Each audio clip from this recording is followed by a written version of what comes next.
大家好，我是小王。今天我们来做一款简单又美味的燕麦饼干。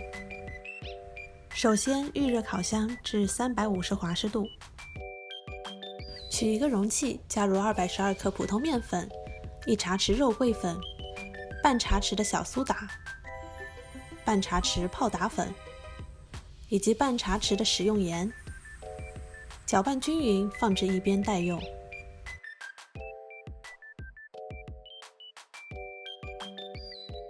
在立式搅拌机的碗中加入一杯软化至室温的黄油、200克红糖和100克的白砂糖，用扁平搅拌器搅拌均匀。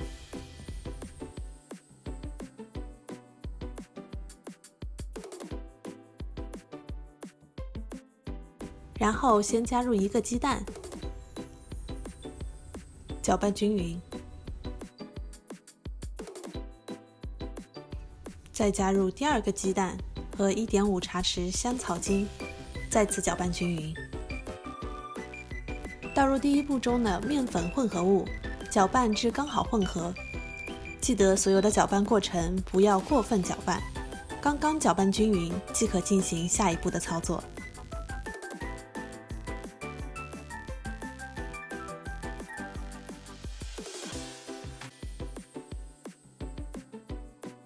最后加入260克燕麦片、150克葡萄干和125克核桃碎，用搅拌机的混合档位搅拌至分布均匀。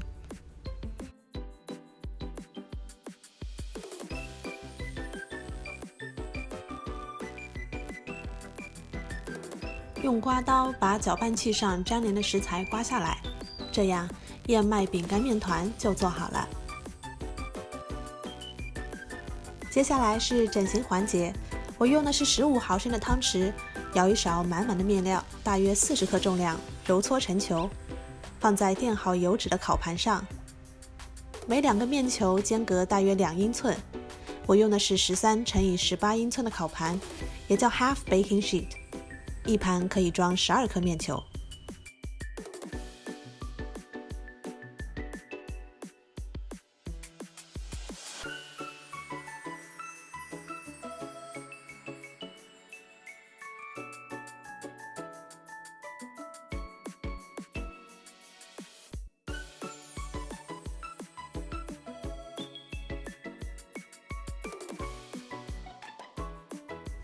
搓完一烤盘的面球，烤箱也已经预热到350华氏度了，直接送入烤箱。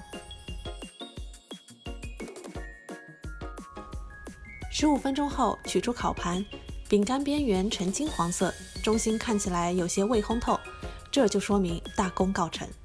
取出烤盘后，让刚烤完的饼干在烤盘上冷却几分钟，最后转移到金属架上，直至完全冷却。剩下的面团重复以上步骤，这次我总共做了33块饼干。我喜欢吃刚出炉有些温热的饼干，其他完全冷却的饼干放入密封性良好的容器中，在室温下3-4天内口感最佳。这样一款好吃易上手的燕麦饼干，你学会了吗？快来分享你的作品吧！